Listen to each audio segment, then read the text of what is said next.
ఆ మనిషి మంచోడు కాబట్టే గెలుస్తూ వచ్చాడు, ఆ మనిషి మంచోడు కాబట్టే ప్రజలు ఆశీర్వదిస్తూ వచ్చారు. అటువంటి వ్యక్తిని తీసుకొని వచ్చి తప్పుడు కేసులలో ఈ మాదిరిగా బిగించడం ఎంత మటుకు ధర్మం? జగన్మోహన్ రెడ్డి గారు పిన్నెల రామకృష్ణారెడ్డి మంచోడా? ఈవీఎం పగలగొట్టినట్టు అడ్డంగా దొరికిపోయిన దొంగ నీకు మంచోడా? అనేక మంది బడుగు బలహీన వర్గాలు ప్రాణాలు తీసి గొంతులు కోసినోడు మంచోడా జగన్మోహన్ రెడ్డి? సూటిగా అడుగుతూ ఉన్నావు.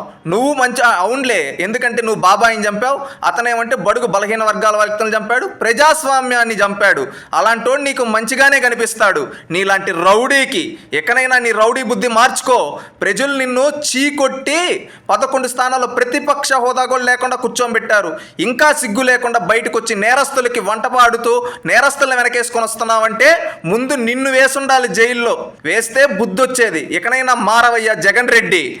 ఇలాగే ఉంటే రేపు నిన్ను ప్రజలే రోడ్ల పైన కొడతారు. గుర్తుపెట్టుకో జగన్మోహన్ రెడ్డి, ఇక్కడైనా నీ పద్ధతి మార్చుకో.